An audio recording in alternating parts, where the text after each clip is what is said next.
Welcome to my world. Come on in. I have a very special day. It's Fridays and it's tips and lessons learned.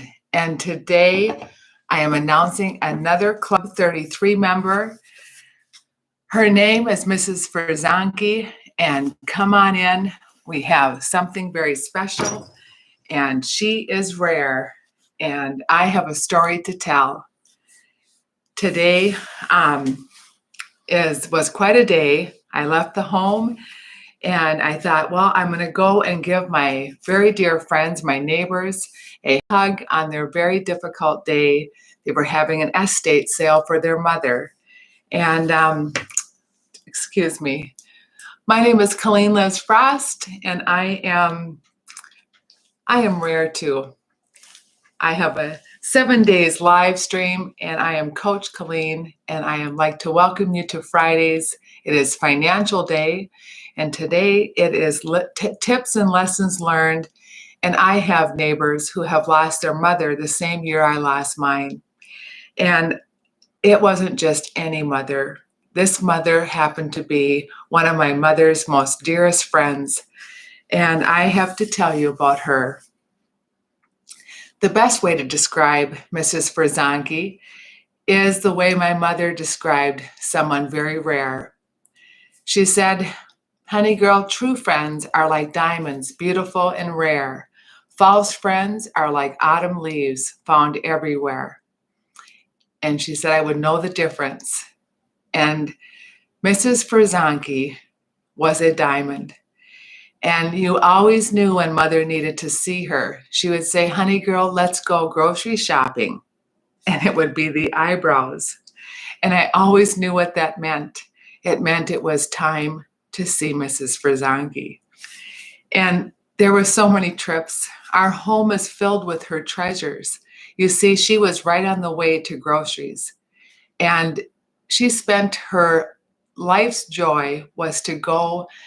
I don't know where she went. I don't know how she found her treasures. But all I know is when her garage door was open, mostly year round, it was filled with treasures, things that you needed. And our kitchen is filled with things, our bedrooms, our linens, it's just every little cubbyhole has something from Mrs. Fresonke. But mostly here is how the visits would go. When mother needed a hug, this is where we would go. When I took her to our town angel, Mrs. Fresonke, this is where we would start. She would all but run to our car to greet mother. They were both the same age, most of the time in the same health. They were raring to go and to greet each other.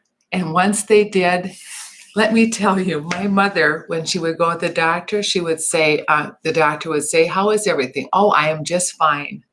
But when she would get to Mrs. Fresonke, my mother was a lot taller than her, and Mrs. Fresonke would hold her hands and look her square in the eye. "How are you, Irene?" And Irene would look down at her and she'd say, "Oh, I'm so glad you asked." She says, "You know, my little jar that I have, that I keep by my chair, I have my little toe things that I keep in there, and oh, my toes are so sore and they hurt so bad." And oh, Mrs. Fresonke would gather up her hands and lead her over to mother's chair. And there they would just sit and go on and on about their toes. And my mother told her every nook and cranny that was possibly wrong with her that week. My mother never told anybody what was wrong with her for the last 70 years. But Mrs. Fresonke was her doctor. And this is Mrs. Fresonke's jar that held the magic little toe rubber things that went between her toes so my mother could walk throughout the home and keep working. And this was her favorite little jar. And this was her favorite can set that she got. And of course, this is my favorite little moon and the stars. That was my whole theme for the first 5 years of my son's home. And bells, shall we talk about bells? I have over 30 bells for Mrs. Fresonke, buttons. And we have, shall we talk about the pins and the roly-poly-oly, the shoes, the little glass shoes, our china cupboards are stuffed. So this is what I'm telling you about Mrs. Fresonke. But it wasn't the little treasures, this a couple little tables she had. It was that first half an hour of the visiting. And then Mother would say, well, I suppose I should look for just a little bit. And then she would get up and drift along the little tables. And then she would hold it up and look over yonder to Mrs. Fresonke. Oh, do you remember these? Oh, weren't these the best? And then they would visit back and forth. And by the time all this got done, I would have to deliver her little items to the table. And then Mother would go over to Mrs. Fresonke's, and then, of course, she'd sit in her chair. And Mrs. Fresonke would just take her time and wrap every little thing up, and then they'd visit again. And I would say, now, Mother, would you care if I go ahead and tootle around the tables? Oh, no, honey girl, just take your time. And then they would go and they'd start, how is Carmen? How is Chris? How are the boys? And how is our Adam? She would ask about everyone in our family, and she would have been up to speed from the last visit. And Mother just thought that was just amazing. She'd come home and tell Bud all about it. Isn't it something that she knows just how she keeps up with everything? And how does she do that? The last 7 months of my mother's life, it was a joy to go from room to room to bring her Mrs. Fresonke's things. And during COVID, one of the saddest things was that I could not go bring her to Mother.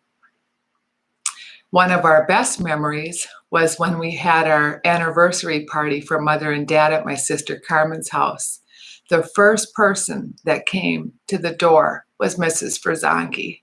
And you thought Mother's long-lost high school classmate was coming through the door.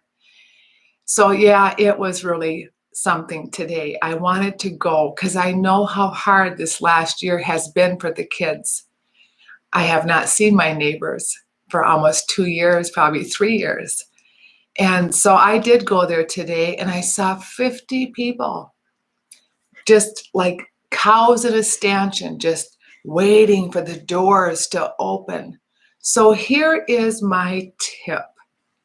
My tip for all those estate cows in the stanchion, waiting to go grab my final bells. I went there today.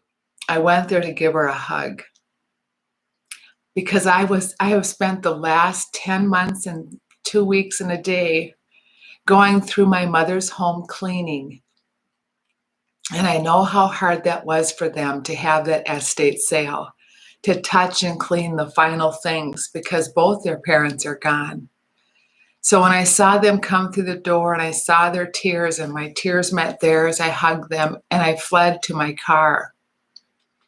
So I think that for those of you that go to your next estate sale, I think you should bring a candle, or I think you should bow your heads or hum a tune or sing something reverent to the persons whose home you're about to enter, and grab their things and take their Crocs and think you got the deal, because that is their final sale.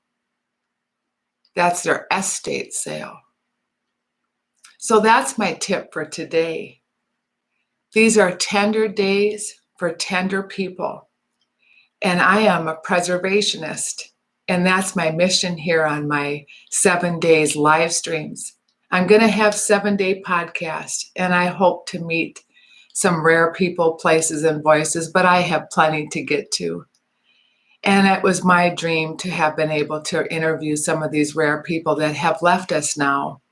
But I have plenty of stories dancing in my head, and I'm going to do my best to call out these rare people and celebrate their history. And I'm going to work hard to create more with the people left here today. So remember, Mrs. Fresonke, and thanks for letting me share. Grocery shopping time was coming to an end when my mother was on her final days.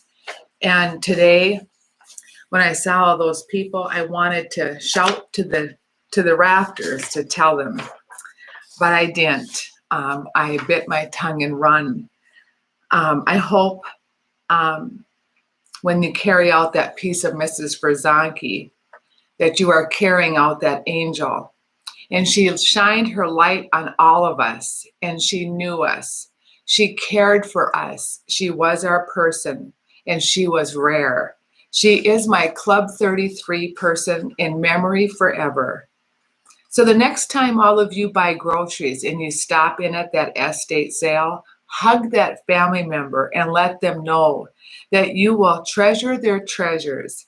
And that's my tip for today. Remember Mrs. Fresonke. She is rare indeed. Thank you. And I can't wait to show you the umbrella that Mother and I got years ago, just years ago. It's part of my Rainbow series. So remember me and remember Mrs. Fresonke. Club 33 forever.